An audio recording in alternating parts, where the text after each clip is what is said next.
Imagine this. A bee lands on your arm, stings you, and then, bam, it's dead. Why does that happen? Why would a creature just throw its life away like that? It's one of those weird things in nature that makes you stop and think. Stick around because we're about to dig into the wild world of bees and figure out what's really going on here. So here's the deal. Bees are everywhere, buzzing around flowers, making honey, basically keeping the world running. But there's this one thing about them that's always confused people. When certain bees sting, they don't make it out alive. It's not every bee though, and it's not as simple as it sounds. Today we're going to unpack why this happens, how their bodies are built for it, and what it means for them and us. By the end, you'll see why this tiny insect sacrifice is a lot bigger than you might think. Now let's start with the problem. You've probably heard it before. Someone says, "Oh, bees die after they sting," and you just nod along. But have you ever wondered why? Like, what's the point? If you're an animal, survival's the name of the game, right? So why would a bee have a built-in self-destruct button? It doesn't add up at first glance. And here's the kicker. Not all bees actually die after stinging. That's where it gets tricky. We've got honeybees, bumblebees, solitary bees, all kinds of bees out there, and they don't all play by the same rules. So what's driving this sting and die thing? Is it a design flaw, or is there something deeper going on? To figure this out, let's zoom in on the star of the show, the honeybee. When you think of a bee, this is probably the one that pops into your head.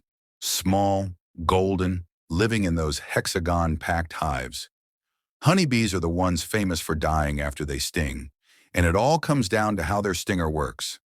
See, a bee's stinger isn't just some needle, it's a crazy complex little weapon. It's got these jagged, barbed edges, kind of like a tiny harpoon. When a honeybee stings something soft like another insect, it can usually pull the stinger back out and fly off, no problem. But when it stings something with thicker skin, like, say, a human or a bear raiding its hive, those barbs get stuck. And that's where things go south for the bee. Picture this. The bee jams its stinger into your arm. Those barbs dig in deep, locking it in place. The bee tries to fly away, but the stinger won't budge. It's not just the stinger that's stuck, though. It's attached to a whole chunk of the bee's insides. There's this venom sac pumping poison through the stinger, and it's wired up to muscles and nerves in the bee's abdomen. When the bee pulls away, it doesn't just leave the stinger behind. It rips out part of its own body.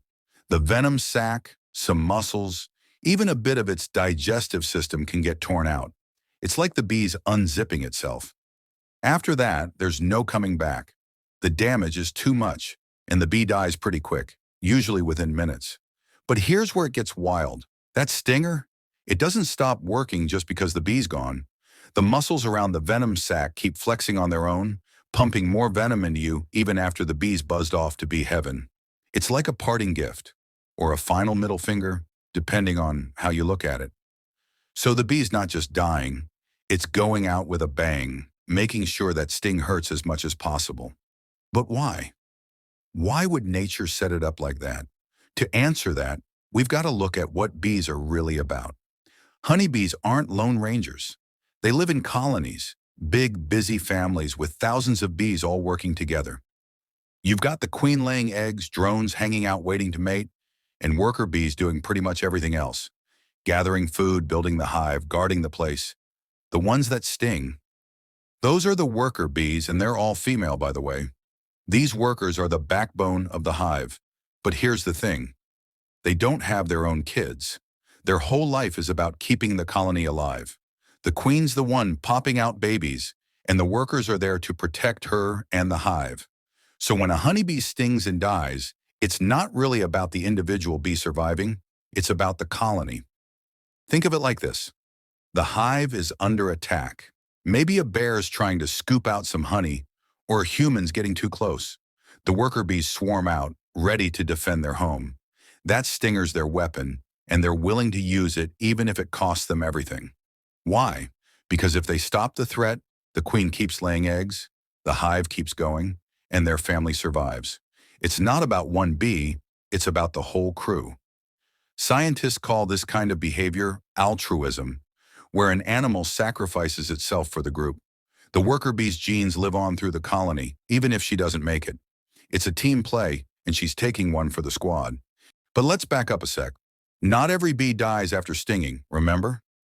Bumblebees, for example, they've got stingers too, but theirs are smooth, not barbed. They can sting you, pull it out, and fly off like nothing happened. Same goes for a lot of solitary bees, the ones that don't live in big hives. They're not wired to die because they're not playing the same game as honeybees. Bumblebee colonies are smaller, and solitary bees are out there on their own, so they've got to stay alive to keep their own line going. The honeybee's barbed stinger is special. It's built for that all-in defense strategy. Evolution shaped it that way because for honeybees, the colony's survival trumps everything else. Now let's dig a little deeper into how that stinger actually works because it's pretty nuts. The stinger's made of three parts, two barbed lancets and a central shaft. When the bee stings, those lancets slide back and forth, digging deeper into your skin. The venom flows through the shaft, and the barbs make sure it stays lodged in there. It's not just a random spike, it's a precision tool. And get this, the venom's not just for pain. It's got chemicals like melittin that break down cell walls, plus stuff that messes with your nerves and makes the sting swell up. The bee's basically hitting you with a chemical cocktail designed to make you back off. And since the stinger keeps pumping even after the bee's gone, it's like a double whammy. So the honeybee's got this insane weapon, but it's a one-time use deal. Why not evolve a reusable stinger like bumblebees? Well, it's all about trade-offs.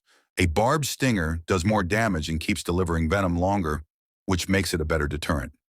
If you're a bear and you get a dozen of those stuck in you, still pumping away, you're probably going to think twice before messing with that hive again. A smooth stinger might let the bee live, but it wouldn't pack the same punch. For honeybees, the colony's safety outweighs the individual's life, so they've gone all in on this kamikaze approach.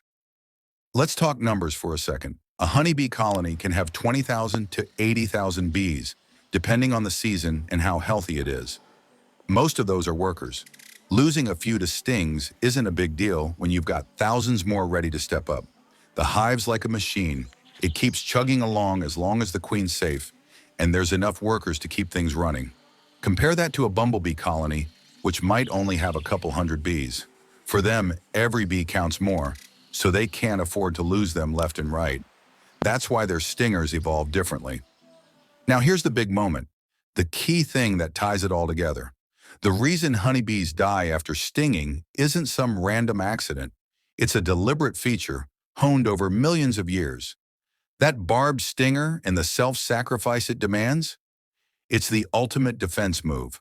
When a honeybee stings you, it's not just protecting the honey or the hive, it's protecting the future of its entire family. The venom keeps flowing, the threat gets driven off, and the colony lives to buzz another day. The bee dies, sure, but it's a calculated loss. Evolution decided that one bee's life is worth trading for the survival of thousands. So where does that leave us? Honeybees are out there, dying to protect their homes, and it's kind of mind-blowing when you think about it. They're not just random bugs, they're tiny soldiers with a mission, and it's not all doom and gloom either. Most of the time, bees aren't stinging anyone. They're too busy pollinating flowers, making honey, and keeping ecosystems alive. In fact, about 1 out of every 3 bites of food you eat comes from a plant pollinated by bees. Without them, we'd be in serious trouble. Crops like apples, almonds, and blueberries would take a massive hit, but it's not always rosy. Bees face threats too: pesticides, habitat loss, diseases. When a honeybee dies after stinging, it's a small price for the colony. But when whole hives start collapsing, that's a problem for all of us. Scientists are still figuring out how to help them, and people are pitching in, planting flowers, cutting back on chemicals, even keeping backyard hives. Every little bit helps these guys keep doing their thing. Wrapping it up, the whole bees die after one sting deal isn't just a quirky fact. It's a window into how nature works. Honeybees have this hardcore all-or-nothing setup because it's what keeps their colonies ticking. The barbed stinger, the venom, the sacrifice. It's all part of a bigger plan.